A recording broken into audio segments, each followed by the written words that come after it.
आ जाओ इधर। बस सब आज जो मीटिंग हुई आज शहर हैदराबाद में खुली कुतुब शारबन डेवलपमेंट अथॉरिटी की हैदराबाद टेक्निकल कॉलेज की इनसाइट पर ऑटो ILWF ऑटो एसोसिएशन जो ड्राइवर बंधु के नाम से ये एसोसिएशन चलाई जा रही है, इसका मेन मकसद ये है कि शहर हैदराबाद में ऑटो ड्राइवर्स के साथ जो लगातार नाइंसाफ़ी हो रही है, इनके साथ जो खिलवाड़ हो रहा है, इनकी ज़िंदगियों से खेला जा रहा है, उसको किस तरह से हल किया जाए। आज पूरे हिंदुस्तान में जब से हैदराबाद में IT का कदम पड़ा है, उसके बाद ओला, उबर, रेपिडो जैसी कंपनियां इनका खून चूस रही है और इनकी ज़िंदगी महाल करके रख दी है। ये लोग रंगारेड्डी के ऑटोज़ को हैदराबाद का रास्ता, बेदक के ऑटों को हैदराबाद का, बल्कि अब तो हद ये हो गई कि कर्नाटक, महाराष्ट्र के ऑटो भी हैदराबाद में चल रहे हैं और उनको एंट्री करने के ऊपर सिर्फ पुलिस 100 रुपये का या 150 रुपये का चालान करके अनजान हो रही है और शहर हैदराबाद के ऑटो वालों को 500 रुपये से 1000 रुपये तक भी चालान होता है। हर तरीके की इन पर जुल्म ज़्यादती होती है। शहर हैदराबाद में अब ऑटोस जो नए परमिट के साथ आए हैं, उनके लिए जो फाइनेंसर फाइनेंस कर रहे हैं, उनका रेट ऑफ इंटरेस्ट तय नहीं किया गया और उन्हें किस तरह से दिया जाएगा। और ख़ास बात यह है, जो ऑटो को स्क्रैप की करके दूसरा परमिट लेता है हैदराबाद का ऑटो ड्राइवर, वो ऑटो को बाज़ाब्ता फिर दोबारा शहर के अंदर दिखता है वो ऑटो, क्योंकि स्क्रैप के रेट में फिर वो RTA से उठाते हैं एजेंट्स और फिर वो किसी को भी लाख सवा लाख में बेचकर फिर वो ऑटो भी शहर के अंदर चल रहे हैं वही नंबर पर। ये एक बहुत बड़ा स्कैंडल है और इसके ऊपर कोई तहकीकात नहीं होती है। अब हमने ये तय किया है आज पूरी मीटिंग के अंदर कि हम लोग प्रिंसिपल सेक्रेटरी और चीफ सेक्रेटरी तेलंगाना स्टेट और ख़ास तौर पे मिनिस्टर ट्रांसपोर्ट को और ख़ास तौर पे जो अदर डिपार्टमेंट्स है, इनको बाज़ाब्ता तरीके पे लेटर दिया जाएगा। अगर ये 40 दिन के अंदर अंदर हमारे मसाइल को हल नहीं कर रहे तो हम हाई कोर्ट का दरवाज़ा खटखटाएंगे। हाई कोर्ट में ये तमाम चीज़ों को लेकर जाएंगे, जहाँ पर traffic police commissioner Hyderabad, Cyberabad और ख़ास तौर पर चकुंडा, हम उनसे अपील करते हैं, अगर आप ये 40 दिन के अंदर हमारे शहर हैदराबाद के ऑटो ड्राइवर्स की ख़ास तौर पे कोई मीटिंग तलब नहीं की गई, इनके साथ कोई बात नहीं किया जाता है, इनको ख़ास तौर पे मैं आवाम के लिए कहना चाहता हूँ, ये लोग आपकी सर्विस दे रहे हैं। एक आपके घर की ख़वातीन रहने दो, बच्चे रहने दो, उनको घर तक या स्कूल तक पहुँचाना है या उन्हें आपकी ख़वातीन बाज़ार से घर तक पहुँचाना है, उसका काम ये ऑटो ड्राइवर आपका अपने घर के एक खादिम की तरह काम करता है। उसके बदले में 10-20 रुपए उसको देना गवारा नहीं करते। आज शहर हैदराबाद में हर चौरस्ते पे ठहरने वाला फकीर 2000 रुपए से ज्यादा कमाता है। उनकी आवाज़ ये खून पसीना बहाने वाले ऑटो ड्राइवर, उनके लिए 100 से 300 रुपए कमाना मुश्किल हो गया है आज, क्योंकि उनको गैस महंगी, पेट्रोल महंगा, डीजल महंगा, ऑटो के चालाना ज्यादा, सारे चीज़ों के बाद 2014 में जो इनका रेट रखा गया वो आज भी वही रेट चल रहा है इनका। 2014 से लेके आज तक सरकार रेट नहीं बढ़ाई और इनके साथ इनका खून चूस रही है। फिर कहते हैं शहर हैदराबाद में ऑटो ड्राइवर्स तंग कर रहे हैं, सता रहे हैं। ये कौन सा इंसाफ है? ये किस तरीके का इंसाफ है पता नहीं है। जो ड्राइवर्स के साथ नाइंसाफी हो रही है, एक ड्राइवर अपने घर से निकलते वक्त रोटी, कपड़ा, मकान देना सरकार की जिम्मेदारी है, उसके बदले में सरकार इनको चालान दे रही है, गाली दे रही है, इनके लाइसेंस जब्त कर रही है, इन्हें सता रही है। ये कहाँ की इंसाफ है? ये कौन सी सरकार में हम जी रहे? ये राज कांग्रेस का राज है या अंग्रेज का राज है, समझ में नहीं आ रहा। हम चाहते हैं कि अंग्रेज का नहीं बल्कि आवाम का राज चलना चाहिए। मैं रेवंत रेड्डी साहब खास तौर पे ऑटो ड्राइवर्स को परमिट इशू करने के वास्ते 40,000 परमिट की बात करें, वो 40 लाइसेंस देते, 24 के लाइसेंस, 24 के लाइसेंस को बंद कर दिए। ऑटो ड्राइवर्स को जो देना है, इसमें 80% ऑटो जो है वो पूरे के पूरे एजेंट्स ले लिए, एजेंट्स लेकर, फाइनेंसर्स लेकर, क्योंकि बैंक फाइनेंस नहीं कराने से प्राइवेट फाइनेंसर इनको लूट रहे हैं। एक से लाख रुपए लाओ, 1.5 लाख रुपए लाओ, कहाँ से लेके जाएंगे ये गरीब? आप परमिट दिए, वो गाड़ी लेने के वास्ते लाख, 1.5 लाख, 2 लाख रुपए देके फिर 2 लाख के बाद 3 महीने के बाद ऑटो सीज कर लेके फिर वो ऑटो बेच लेता उन्हें। इसके बारे में कोई कमीशन नहीं है, कोई कमेटी नहीं है, कोई डिस्कशन नहीं है। अगर बात किससे हो रही है पता नहीं है। कोई ऑटो ड्राइवर्स की एसोसिएशन को नहीं बुलाया गया, उनसे बात नहीं की गई।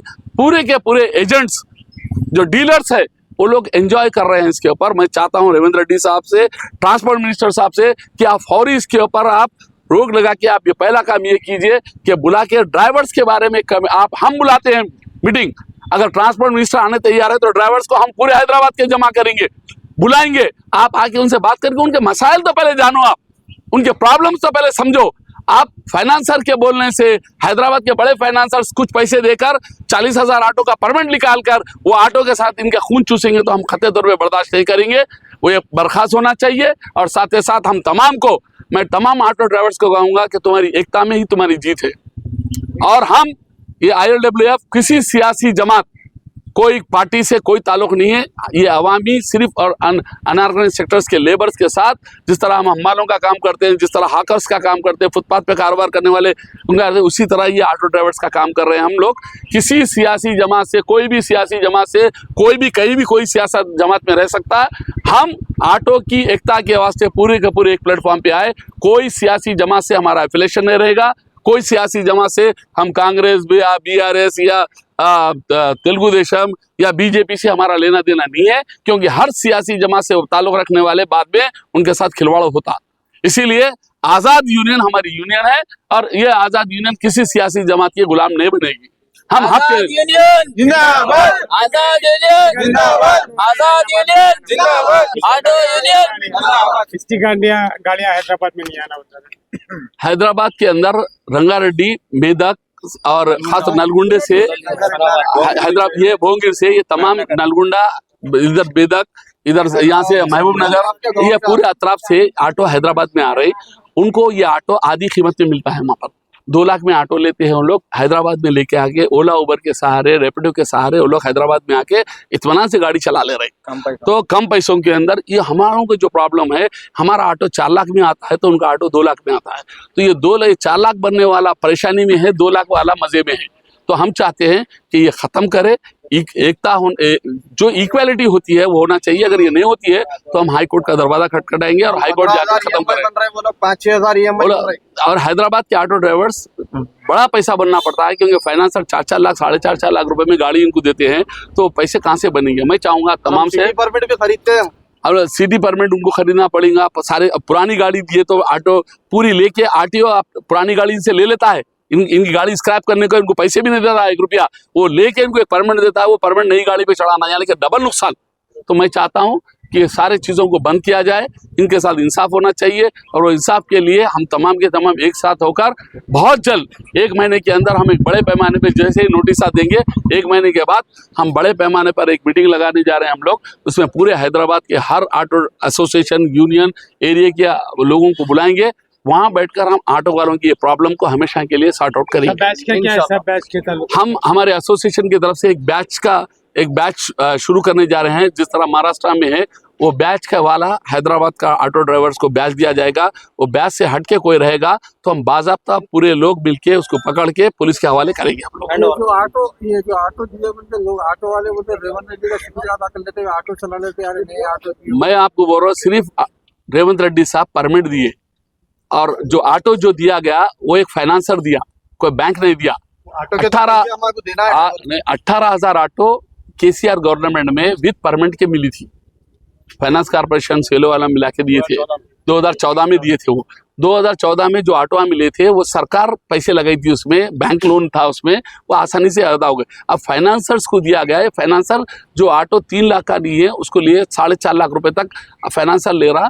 ये लूट है और ये सिर्फ और सिर्फ फाइनेंसरों का फायदा है। साहब, ये जो पुराना ऑटो है वालों को भी नया ऑटो दे रहे, पुराना लेके नया दे रहे, या पुराना ऑटो आपका स्क्रैप करके वो ऑटो ले लेते, पुराना आपका 1 रुपया नहीं देते उसकी कीमत। RTO वाले लेके आपको नए ऑटो को परमिट लगाते, यही नंबर। ये मानना है कि काफी लोग को बोलते रहो, हर घर की गली में बोलते रहो 10-10 ऑटो 15 ऑटो, जिसका ऑटो नहीं है उनको भी ऑटो मिला।